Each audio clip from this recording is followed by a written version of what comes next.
Okay, so I'm going to talk about benchmarking of pay components in CEO compensation design.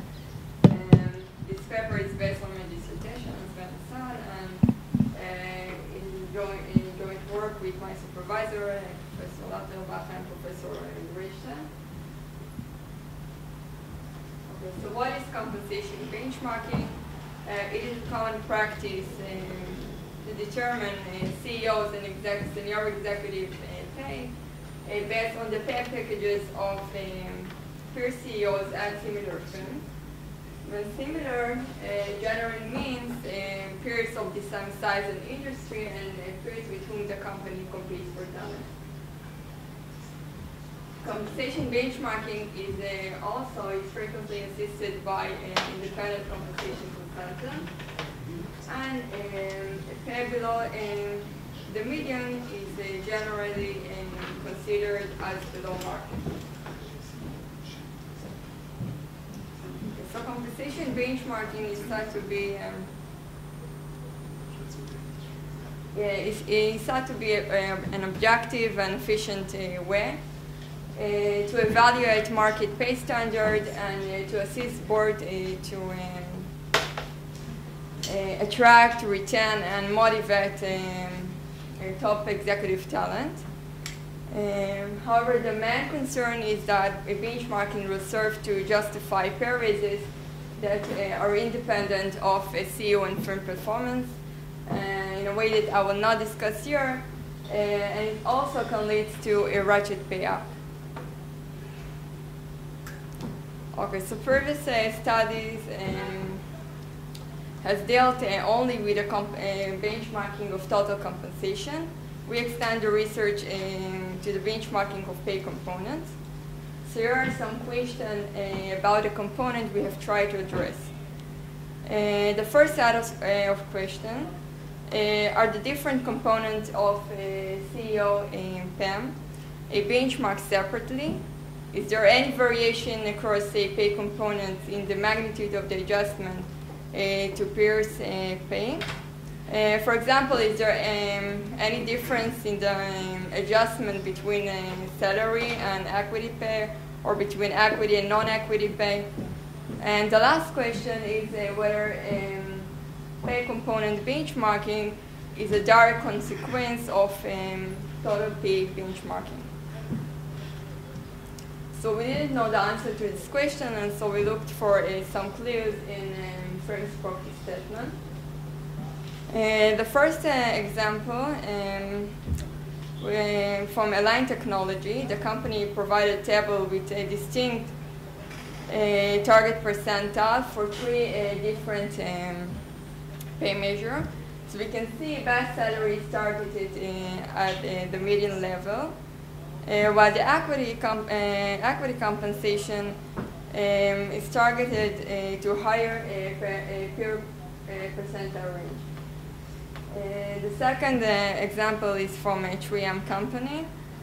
And reviewing firm's proxy statement, we found an indication that pay components are also benchmarked. Okay. So our next question relates to the benchmarking of pay structure. Presumably, each pay component has its own character, behavior, purpose, and mixing them optimally may use CEO to act in the right way. So accordingly, we ask if CEO compensation benchmarking applied also with respect to the structure of CEO pay, I mean the weight of each pay component in total compensation.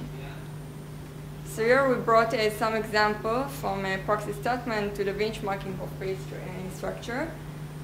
So if we look at the third example from Valmont, Valmont stated that the committee uses the survey data and peer group information to assess the competitiveness of target compensation level and pay mix for the CEO, CFO, and other executives.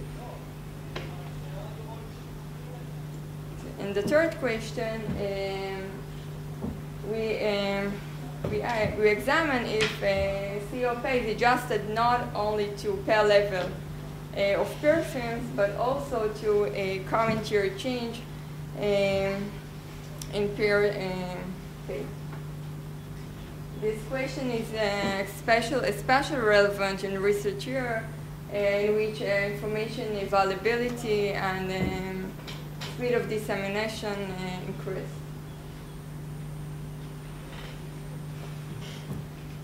Okay, prior finding. The first finding in the literature, Bizak and his co-author, for example, find that a CEO whose total pay is below the peer group median receive a higher increase to his total pay in the next year compared to a CEO whose total pay equals the median pay. Previous study also find that firms tend to pick a larger firm and firms with a higher CEO pay as your compensation peer. However, some studies, for example, Albuquerque and her co-author find that it is alleged bias selection is a result of may stem from a CEO talent. Okay, and another interesting finding, Folk and Young, for example, find that the impact of peer pay on CEO pay is larger than firm performance.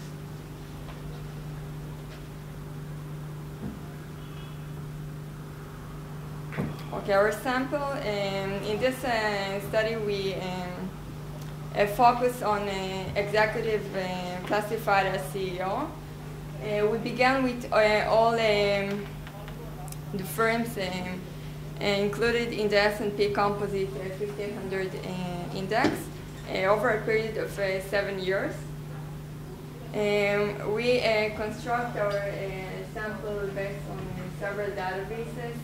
For compensation data, we used 3 sources, Executive Comp, Morningstar, and ISS Exec Comp Analytics database.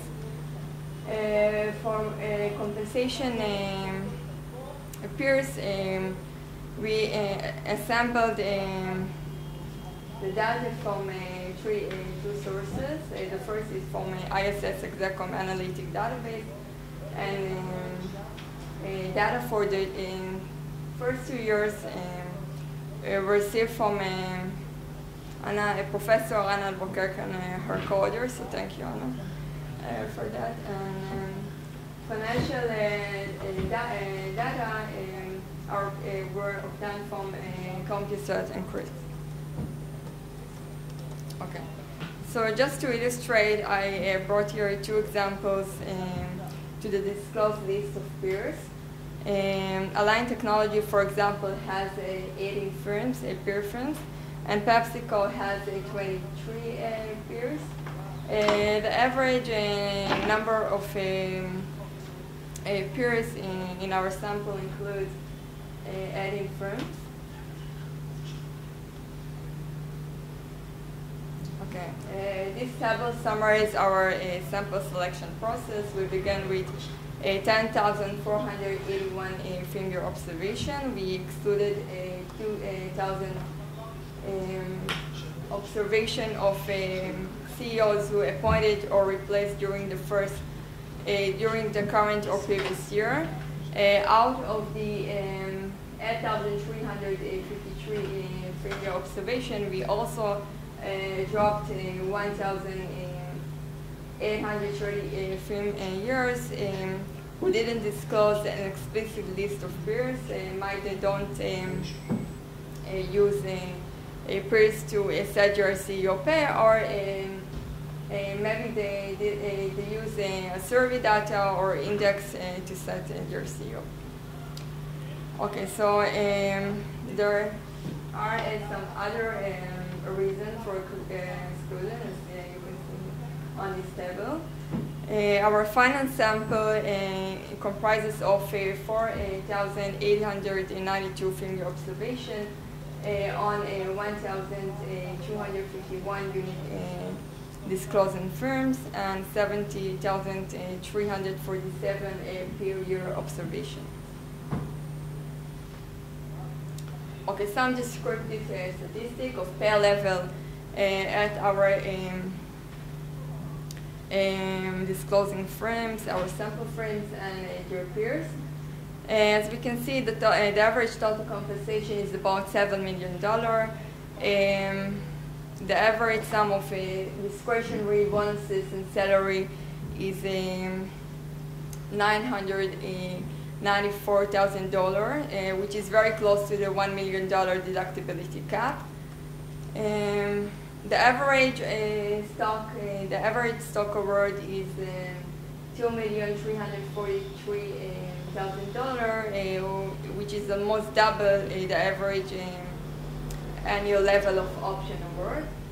And as we can see, the target pay statistic resemble those of the actual CEO pay.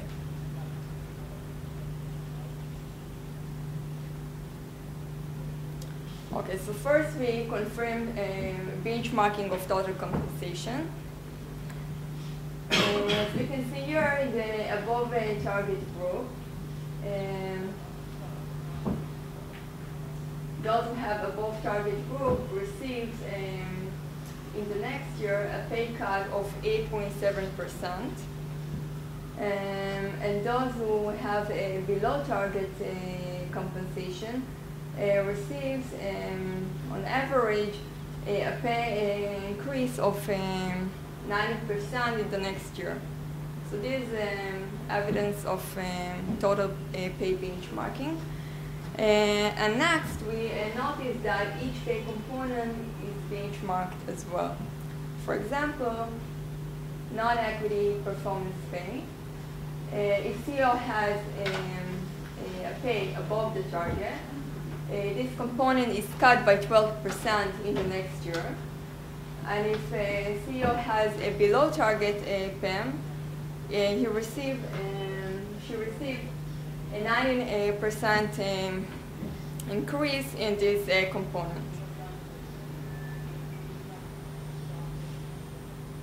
Okay, so next we conduct similar tests to examine if benchmarking is employed also when determining the structure of CEO pay. We can see in this table that each pay component weight in total compensation is benchmarked as well.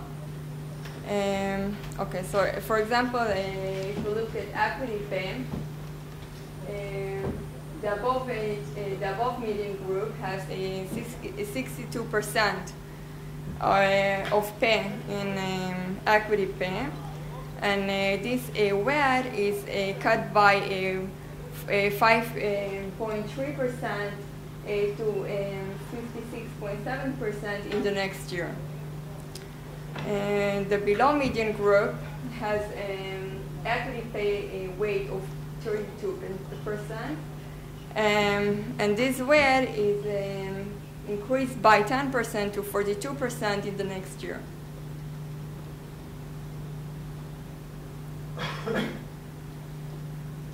Okay, so to provide some more evidence on the benchmarking of pay structure, we first regress the change in the weight of pay component X in total compensation on the previous year distance in the proportion of pay component X from per group median.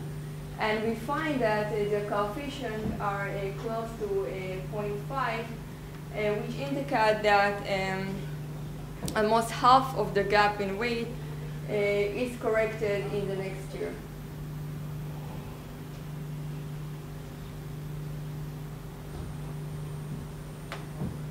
Okay, so our basic compensation model is based on existing model in the literature.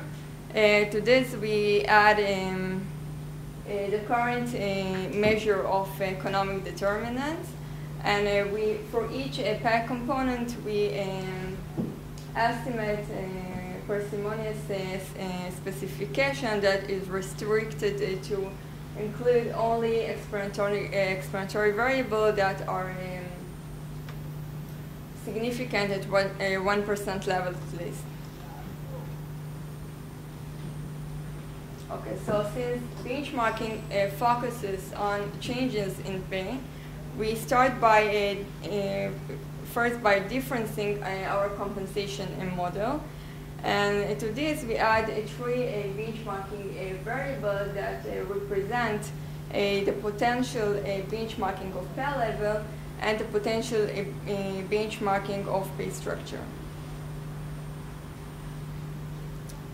Okay, so our first benchmarking variable was used by Bizak and his co-author. It measured the CEO's pay status relative to peer CEOs in the previous year.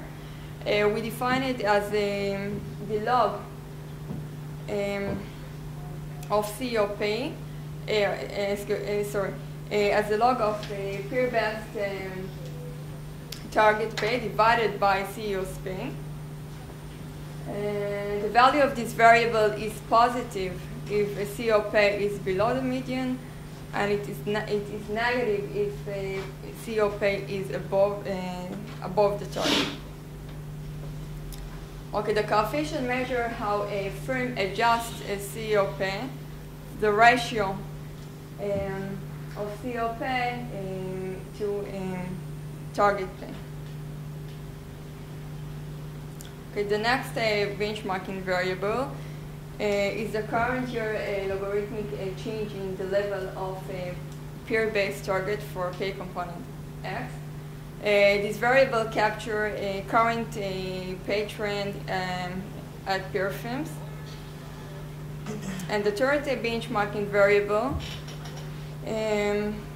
measures the gap in the structure, and it is defined as the difference between the median weight of pay component X in total compensation among the chosen peer to the corresponding weight at our sample frame. Okay, so here are the results from estimating our benchmarking model. The dependent variable here is the change in CEO pay. If you look at the first benchmarking variable, you can see that the coefficients are positive and highly statistically significant.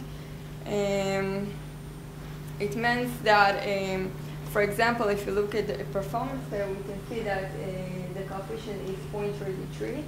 It means that if CEO has a performance pay 1% below the target pay, he receives a performance pay increase that is 0.3% higher than a CEO whose performance pay equal the target performance pay. Okay, the coefficient on our second benchmarking variable are also positive and significant. The estimated effect of a 1% change in the target pay, for example, it varies from a 0.03 for salary to a high of 0.2 for equity pay. Okay, the third benchmarking variable, the coefficient ranges from 0.027 for salary to 0.33 for equity pay. The coefficient means that, for example, for equity pay, if the proportion of equity pay is 1% below the peer group median, the CEO receives an increase in equity pay that is 0.33% higher than a CEO whose proportion of equity pay is similar to the peer group median.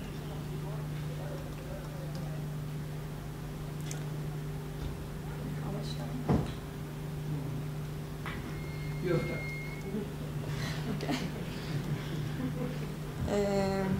Okay, so here we want to examine if different pay components are benchmarked differently. We use seemingly unrelated regression method. Regress jointly three key pay components: salary, equity pay, and non-equity pay. And we find first we find that result are similar to our previous result.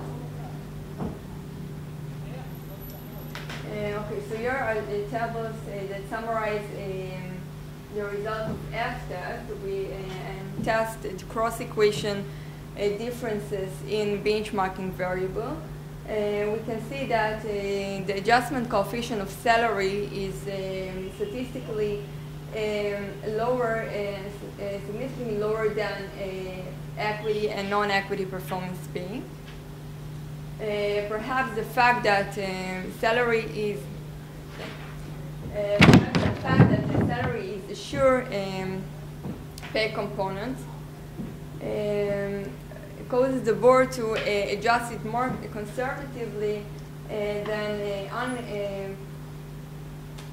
the other pay component that's related to performance.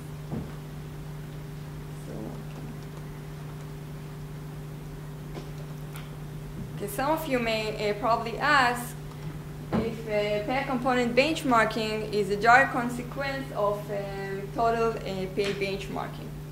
In other words, maybe there is no additional or independent consideration of any pay components. For example, if total compensation is increased by 10%, each pay component increased by 10%. So the question, is it that simple?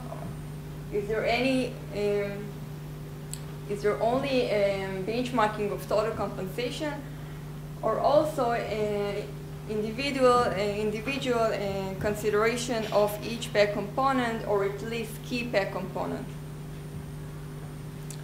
Okay, so if everything is determined by total compensation, the variable governing the benchmarking total compensation should also explain changes in pay of key pay components. So here on the left side of this table, we reported a result of regression that included with a variable that measure a benchmarking of total compensation. The middle system of equation includes only individual pay component benchmarking variable.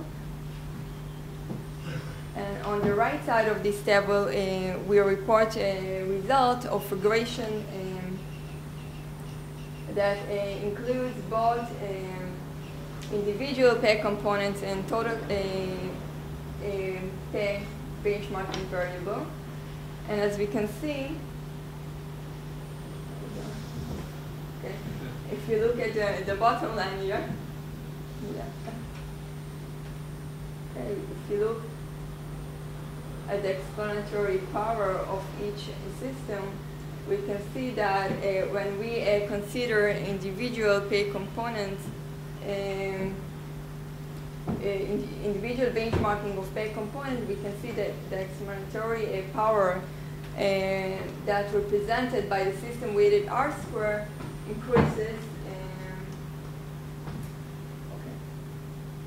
So what I can say that it is not a top-down process from a total pay benchmarking to pay component benchmarking, and there is also consideration that relate to individual pay component.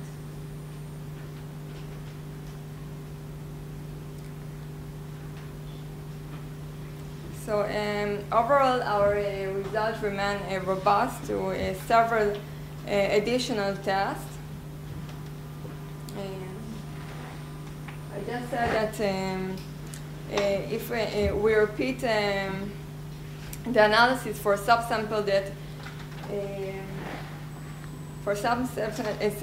sample that includes only frame that use all pay components to compensate their CEO. We find even a stronger adjustment coefficient, and the sure estimation identifies even a difference, a significant difference in the pay in the adjustment coefficient on the weight difference.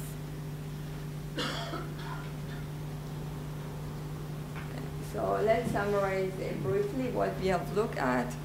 So three key factors affect the benchmarking of CO pay components. The first is the level of CO pay components relative to peers in the previous year. The second is the current year change in the level of pay component at the selected firm. And the third is the difference between the weight of a certain pay components in the total CEO pay and the corresponding median weight of that pay component among the chosen peers.